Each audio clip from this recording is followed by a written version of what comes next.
Hello बच्चों, कैसे हैं आप लोग। आशा करता हूं कि आप सभी अच्छे होंगे, स्वस्थ होंगे और अच्छे से अपनी पढ़ाई कर रहे होंगे। तो बच्चों, आज हम लोग पढ़ेंगे मेंसुरेशन के कुछ और टॉपिक्स पढ़ेंगे। जैसा कि मैंने पहले अपने वीडियोस में कुछ शेप्स के एरिया के बारे में बताया था, जैसे कि रेक्टेंगल, स्क्वायर और उनके पैरामीटर के बारे में भी बताया था। दो रेक्टेंगल्स के बीच का अगर हमें एरिया निकालना हो तो हम उसको कैसे निकालेंगे। दो स्क्वायर्स हों तो उनके बीच का एरिया हमें निकालना हो तो हम कैसे निकालेंगे। कुछ ट्रायंगल्स के एरिया और पैरामीटर के बारे में भी बताया था मैंने, जैसे कि right angle triangle, isosceles triangle और इक्विलैटरल ट्रायंगल। आज के जो वीडियो है इसमें हम लोग सीखेंगे कि अगर हमें किसी रूम के 4 वॉल्स का एरिया निकालना हो तो हम उसको कैसे निकालेंगे, उसके लिए क्या फॉर्मूला होगा। और कोई ऐसा ट्रायंगल जिसमें तीनों साइड्स दी हुई हैं बट एल्टीट्यूड नहीं है तो उसका हम एरिया कैसे निकालेंगे। तो चलिए सबसे पहले स्टार्ट करते हैं कि अगर हमें एरिया किसी रूम के 4 वॉल्स का निकालना हो या किसी कमरे के चारों दीवारों का अगर हमें क्षेत्रफल निकालना हो तो हम कैसे निकालेंगे। तो सबसे पहले समझते हैं कि अगर कोई रूम होता है तो वो रूम हमारा रेक्टेंगुलर शेप में होता है, एक रेक्टेंगल की शेप में होता है जिसमें लेंथ होती है और ब्रेड्थ होती है। ठीक है, तो जो वॉल हमारी लेंथ पर है या लेंथ के करस्पॉन्डिंग जो वॉल है, ये 2 वॉल्स हैं। सपोज़ इसकी लेंथ है L यूनिट और ये L हो गया, और ये ब्रेड्थ B यूनिट, ये B हो गया। ठीक है, तो जो और सपोज़ इसकी हाइट है H यूनिट है। ठीक है, तो जो वॉल जो लेंथ पर है, हाँ, उसका एरिया क्या हो जाएगा, लेंथ इनटू हाइट, और जो ब्रेड्थ पर है उसका एरिया क्या हो जाएगा, ब्रेड्थ इनटू हाइट। ये भी क्या हो जाएगा, ब्रेड्थ इनटू हाइट, और ये भी हमारा क्या हो जाएगा, लेंथ इनटू हाइट। तो अगर हम देखें कि जो चारों दीवारें हैं या चारों वॉल्स हैं उनका एरिया क्या हो जाएगा, area of 4 walls of a room that is equal to length into height plus breadth into height plus breadth into height. अब हमने इसको अगर कॉमन लिया, जैसे कि ये दोनों क्या हैं, लाइक हैं, तो ये हो जाएगा लेंथ इनटू हाइट। अगर इनको ऐड कर दिया तो 2 into length into height plus 2 into breadth into height. अब हमने इसमें से 2 और h कॉमन ले लिया तो 2 into h into length plus breadth. ये क्या हो जाएगा, हमारा इसका एरिया निकालने का फॉर्मूला हो जाएगा कि अगर कोई रूम है जिसकी लेंथ L यूनिट्स है, ब्रेड्थ B यूनिट्स है और हाइट H यूनिट्स है तो उसका एरिया हम कैसे निकालेंगे। और अगर हमें इसका डायगोनल निकालना हो, डायगोनल से मतलब ये है कि अगर मैं कोई एक जिसको कह सकते हैं पोल लूँ या डंडा लूँ और उसे मैं रूम के एक कॉर्नर से दूसरे कॉर्नर पर, मतलब कि नीचे का कॉर्नर जो है और जो जिसको कह सकते हैं सीलिंग का जो कॉर्नर है, उन दोनों के बीच में प्लेस किया जा सके, या जिसको कह सकते हैं मैक्सिमम लेंथ क्या होगी ये पूछा जाता है, तो वो क्या होता है, उसका डायगोनल होता है। तो हम डायगोनल के लिए फॉर्मूला क्या होता है, diagonal of a room is equal to square root length square plus breadth square plus height square.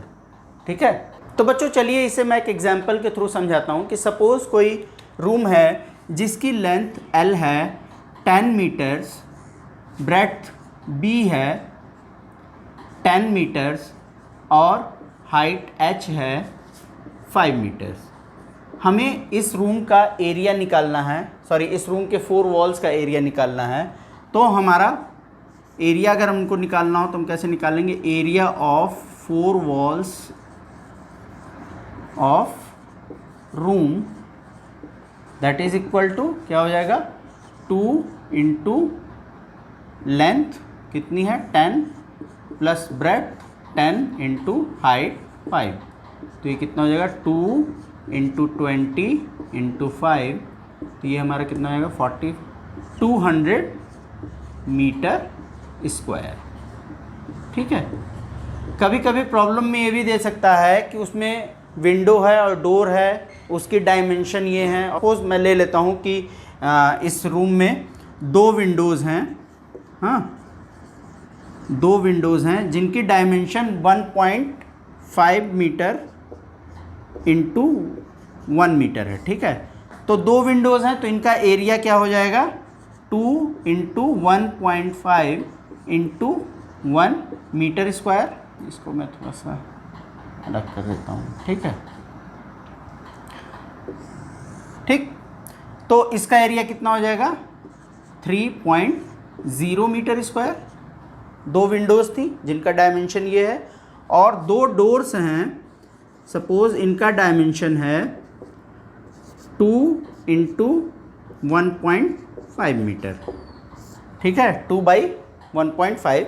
तो इनका एरिया क्या हो जाएगा, 2 into area of 1 door, that is equal to क्या हो जाएगा, 15 2 33, ये क्या हो जाएगा 6.0 मीटर स्क्वायर।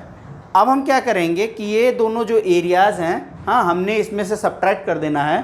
तो हमें अगर प्रॉब्लम में दिया हुआ है कि पेंटिंग करनी है वॉल्स पर, area of walls to be painted, ठीक है, जिनको हमें पेंट करना है, प्रॉब्लम में अगर ये दिया है तो क्या हो जाएगा, जो एरिया है 4 वॉल्स का और उसमें से विंडो और डोर का एरिया, क्योंकि विंडो और डोर पर हमने पेंटिंग नहीं करनी है, तो ये हो जाएगा -3 -6, तो ये हो जाएगा 200 -9, तो कितना हो जाएगा 191 मीटर स्क्वायर, ठीक है। तो ऐसे हम इसका एरिया निकाल लेंगे। और उसमें पूछता है कि कोई रूम है, हाँ, और उसके जिसको लेंथ ब्रेड्थ हाइट ये है, और उसमें दो डोर्स हैं, दो या जो भी डोर और विंडो हैं, हाँ, उनकी डायमेंशन ये है, और हमें इसमें वाइट वॉशिंग करनी है या पेंटिंग करनी है, तो हमें जो भी इसका कॉस्ट है वो कॉस्ट पर स्क्वायर मीटर या पर स्क्वायर फिट दिया होगा, और हमें वो निकालना होगा। तो हम क्या करेंगे, इजली एरिया निकाल लेंगे पहले चारों वॉल्स का, और डोर और विंडो का एरिया निकाल करके उसमें से सब्ट्रैक्ट कर देंगे। जो एरिया आएगा उसको हमने उस कॉस्ट से मल्टीप्लाई कर देना है, तो वो टोटल कॉस्ट निकल जाएगी। तो बच्चों चलिए अब सीखते हैं कि एक ट्रायंगल का एरिया निकालना है जिसकी तीनों साइड्स दी हुई हैं, एल्टीट्यूड नहीं है, तो हम उसका एरिया कैसे निकालेंगे। हाँ, तो सपोज़ कोई ट्रायंगल है ABC,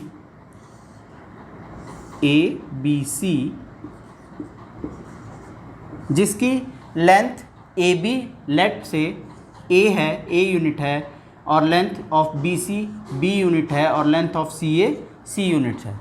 तो इसका एरिया निकालने के लिए ग्रीक मैथमेटिशियन हेरो ने एक फार्मूला दिया था, उन्होंने एक मेथड बताया था कि अगर हमें एरिया निकालना हो तो हम क्या करेंगे। सबसे पहले हम एक कांस्टेंट S की वैल्यू निकालेंगे, जो कि इक्वल होती है 1/2 into A plus B plus C, means कि तीनों साइड्स का सम कर देंगे और उसको 2 से डिवाइड कर देंगे तो S की वैल्यू आ जाएगी। तो फिर हमारा एरिया ऑफ ट्रायंगल क्या हो जाएगा, area of triangle ABC is equal to square root S into S minus A into S minus B into S minus C square units, ठीक है। ये इसके एरिया का फॉर्मूला हो जाएगा। फॉर एग्जांपल अगर मैं A की लेंथ 5 सेंटीमीटर ले लूँ और B की लेंथ 4 सेंटीमीटर ले लेता हूँ, और C की लेंथ हमारी हो जाएगी 3 सेंटीमीटर अगर मैं ले लेता हूँ, तो इसका एरिया कैसे निकालेंगे। तो सबसे पहले हमें क्या निकालना है, S की वैल्यू निकालनी है। तो S इज इक्वल टू क्या हो जाएगा 1/2 into A plus B plus C। तो A की वैल्यू क्या हो जाएगी 5, B की वैल्यू 4 और C की वैल्यू 3। 1/2 इंटू 5 प्लस 4 9, 9 प्लस 3 12, तो इसकी वैल्यू कितनी आ जाएगी 6 आ गई। अब हमने क्या निकालना है, एरिया निकालना है। तो एरिया ऑफ ट्रायंगल क्या हो जाएगा, area of triangle ABC is equal to square root S की वैल्यू क्या है 6 into S minus A, 6 minus 5 into S minus B into S minus C। तो ये हमारा कितना हो जाएगा square root 6 into 6 minus 5 1, 6 minus 4 2 और 6 माइनस 3 3। अब हमने इसको अगेन प्राइम फैक्टराइज कर देना है, तो ये कितना हो जाएगा 2 इंटू 3 इंटू 2 इंटू 3, तो क्या हो जाएगा हमारा square root 2 into 3 that is equal to 6 centimetre square. ठीक है, तो इस तरह से हम इसका एरिया निकाल सकते हैं। तो बच्चों नेक्स्ट जो शेप है हमारा वो है पैरेललोग्राम, या जिसको हिंदी में बोलते हैं समांतर चतुर्भुज। अगर इसका एरिया या क्षेत्रफल निकालना हो तो हम कैसे निकालेंगे? तो सबसे पहले मैं इसका फॉर्मूला लिख देता हूँ कि area of parallelogram is equal to area of parallelogram is equal to base into height, यानी कि बेस और हाइट के मल्टीप्लिकेशन के इक्वल होता है। ठीक है, तो अब इसको हम देखते हैं कि इसको कैसे मैं इसको प्रूफ करके दिखाता हूँ। तो लेट्स से कि ये हमारा ABCD एक पैरेललोग्राम है और इसमें मैंने D से एक परपेंडिकुलर ड्रॉ कर दिया है, जो कि ये क्या है E है, और B और D को हमने ज्वाइन कर दिया, B और D को हमने ज्वाइन कर दिया, तो BD इसका क्या हो गया डायगोनल हो गया। और पैरेललोग्राम का जो डायगोनल होता है वो पैरेललोग्राम को दो इक्वल ट्रायंगल्स में क्या करता है डिवाइड कर देता है, यानी कि समांतर चतुर्भुज का विकर्ण उसको दो सम त्रिभुजों या बराबर त्रिभुजों में विभाजित कर देता है। हाँ, तो चलिए पहले अगर हम इसका एरिया निकाल लेंगे तो उसको दोनों को मल्टीप्लाई कर देंगे तो हमारा पैरेललोग्राम का एरिया आ जाएगा। तो मैं लेता हूँ एरिया ऑफ ट्रायंगल ABD क्या हो जाएगा 1/2 इंटू बेस इंटू हाइट। ठीक है, तो यहां पर बेस क्या है हमारा AB है, तो 1/2 इंटू AB इंटू बेस क्या है, हाइट क्या है DE स्क्वायर यूनिट्स। ठीक है, तो अब हमारा एरिया पैरेललोग्राम का क्या हो जाएगा, area of parallelogram is equal to 2 into area of triangle ABD, क्योंकि ट्रायंगल ABD और ट्रायंगल BDC क्या है इक्वल है, तो इन दोनों का एरिया भी इक्वल होगा, तो हो जाएगा 2 into 1/2 into AB into DE square. तो 2 से 2 कैंसिल हो जाएगा, तो ये हमारा कितना हो जाएगा AB into DE square units. ये हमारा एरिया का पैरेललोग्राम के एरिया का फॉर्मूला हो गया। हम इसको प्रूफ भी कर सकते हैं। तो चलिए मैं एक एग्जांपल के थ्रू आपको समझा देता हूँ कि इसको कैसे सॉल्व करेंगे, इसकी प्रॉब्लम्स कैसे आती हैं। मोस्ट प्रॉब्ली प्रॉब्लम्स अगर बेस और हाइट दिया हुआ है तो हम एरिया निकाल लेंगे। कभी कभी ऐसी प्रॉब्लम्स होती हैं कि हमें एरिया दिया होता है और बेस या हाइट हमें फाइंड आउट करनी होती है। सपोज़ अगर कोई पैरेललोग्राम लूँ और उसका एरिया दिया हुआ है 54 सेंटीमीटर स्क्वायर, ठीक है, और इसका बेस हमको दिया हुआ है 6 सेंटीमीटर, तो हमें फाइंड आउट करनी है हाइट, वैल्यू ऑफ हाइट हमें फाइंड आउट करनी है, या एल्टीट्यूड भी बोल सकते हैं इस प्रॉब्लम में। तो हमारा एरिया ऑफ पैरेललोग्राम क्या होता है, area of parallelogram is equal to base into height.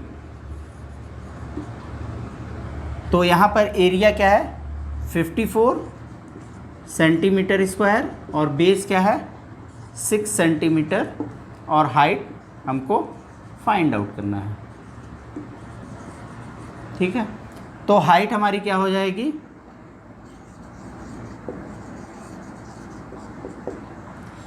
54 divided by 6, ठीक है।